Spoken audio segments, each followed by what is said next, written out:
Yang ini kena faham. Memang ada sedikit perbezaan pandangan. Dato' Zahid ketika itu mencadangkan sebuah desain kapal daripada teknologi terkini, kapal yang terkini. Tetapi Panglima Angkatan Tentera pada ketika itu dia prefer kapal yang sudah terbukti. Daripada tahun 1970-an kapal itu sudah terbukti bagus. Tetapi kena ingat saudara, kalau saya pun diberi pilihan nak beli kapal, nak beli contohlah nak beli Mercedes ataupun nak beli S-Class yang terkini, takkan kita nak pilih teknologi yang lama. Takkan kita nak pilih, betul memang teknologi itu telah teruji dan sebagainya. Tetapi bila kita nak pilih kapal perang yang nak kita gunakan untuk menjaga kedaulatan negara, tuan-tuan, sudah pastilah kita akan pilih buatan yang terkini, teknologi yang terkini, semuanya yang terkini. Apatah lagi kapal perang, mestilah kita nak yang advance, yang lebih baik. Walaupun ianya belum lagi sangat teruji, tetapi ada banyak negara-negara, Australia dan sebagainya telah pun menggunakan kapal tersebut. Tak ada masalah pun. Jadi perbezaan pendapat nak kena tahu juga, yang mengepalai boasted naval shipyard ini adalah bekas Panglima Angkatan Tentera juga, Angkatan Tentera Laut juga, bekas Laksamana Tentera Laut juga. Jadi perbezaan pendapat tentang desain dan sebagainya itu biasa.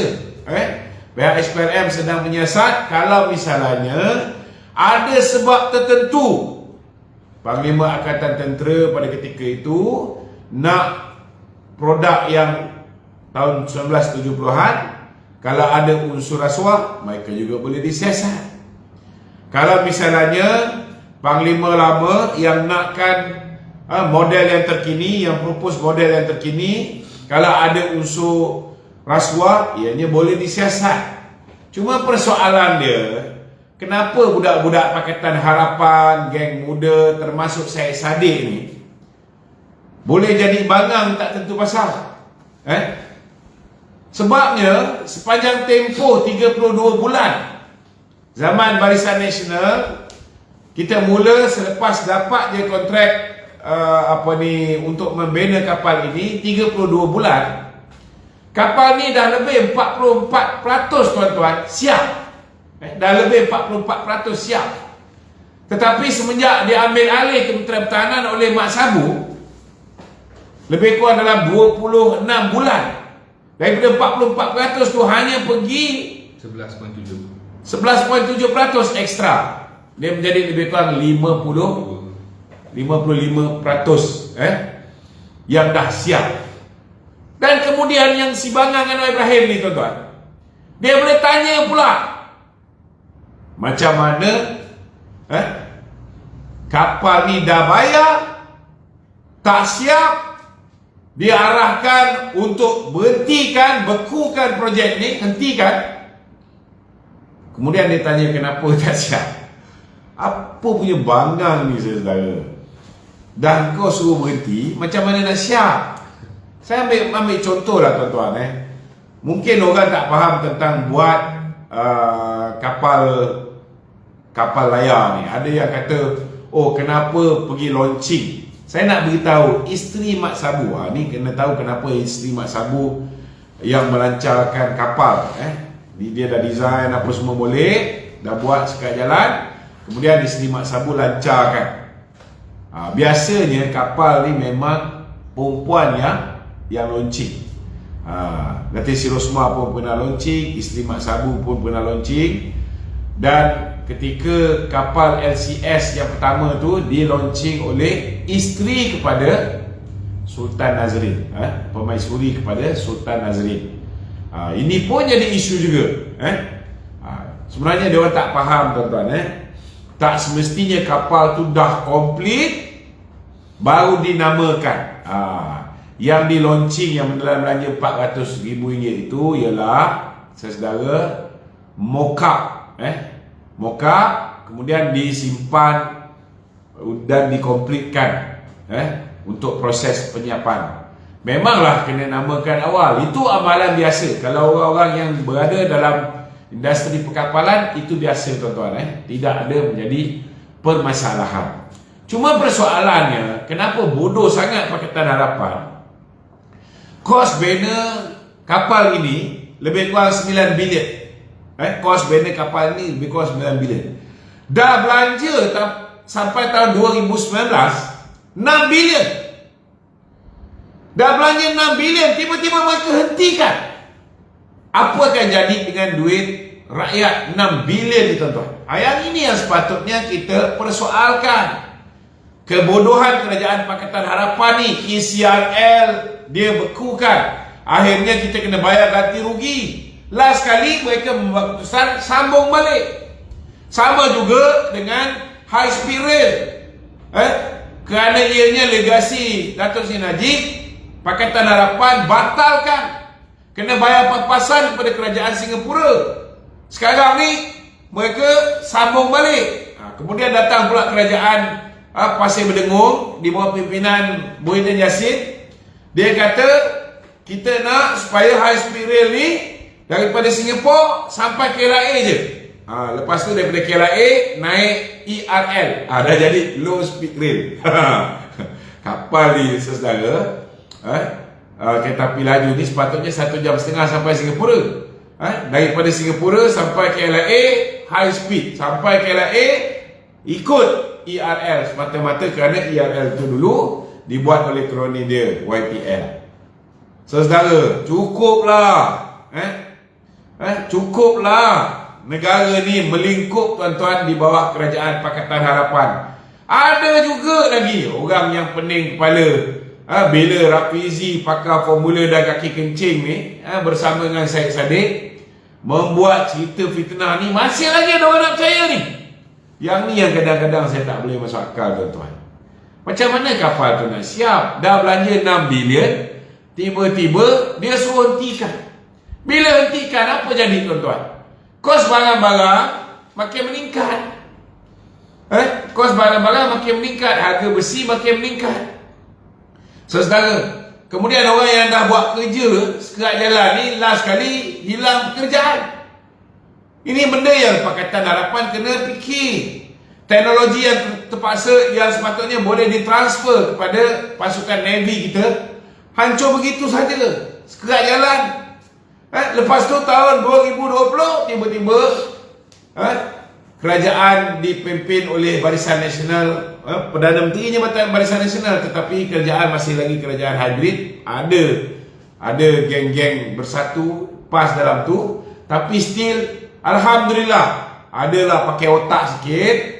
Kerajaan hari ini di bawah pimpinan Datuk Seri Ismail Sabri telah meneruskan balik. Mungkin bila beliau berada di Kementerian Pertahanan, beliau mendapat input-input daripada Kementerian Pertahanan betapa pentingnya kapal ini disiapkan. Dah belanja 6 bilion tuan-tuan, tinggal lagi 3 bilion dia sepatutnya.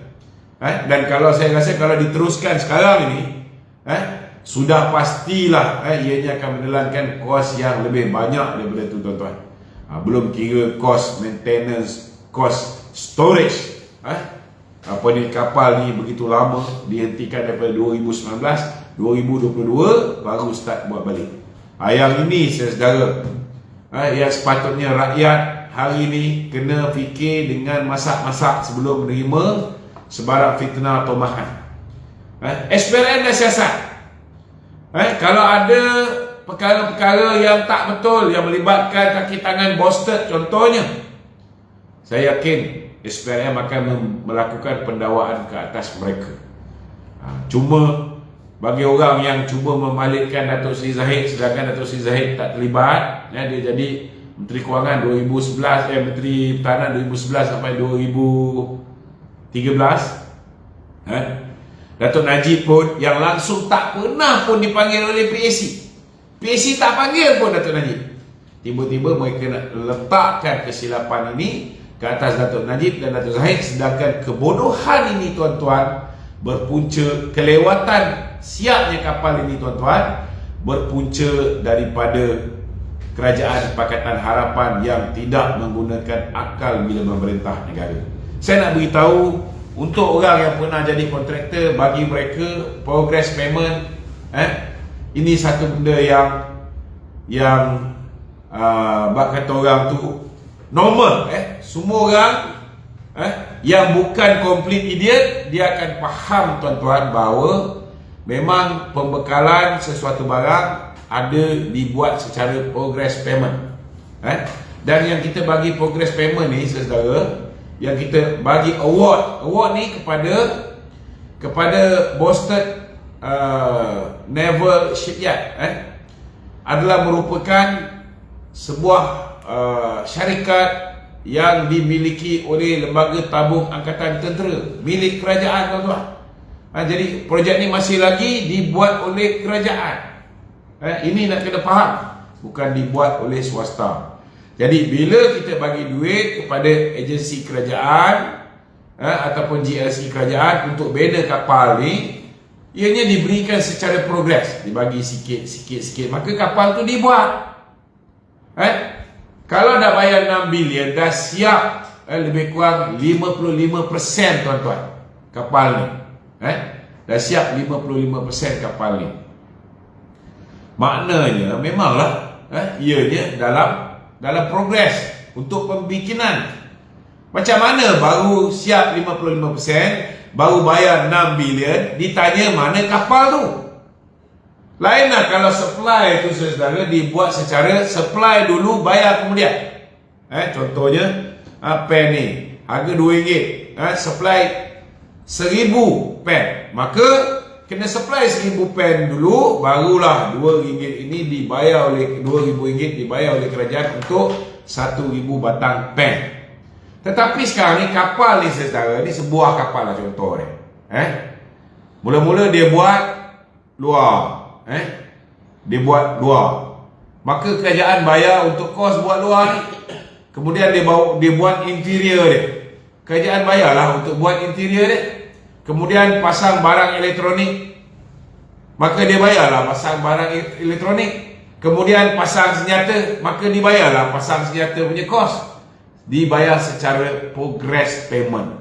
Kalau dah pernah menjadi Menteri Kewangan Anwar Ibrahim ni, tak faham masuk progress payment.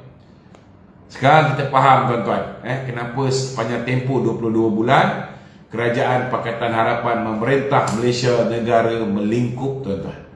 Sekarang baru kita faham bila berhadapan dengan kegawatan ekonomi tahun 1997-1998, cadangan yang paling bernas yang Anwar Ibrahim boleh berikan untuk mengatasi masalah ekonomi ialah galakkan orang simpan duit di dalam bank, naikkan interest rate, non-performing loan daripada 6 bulan dijadikan 3 bulan sehingga banyak orang jatuh bankrupt.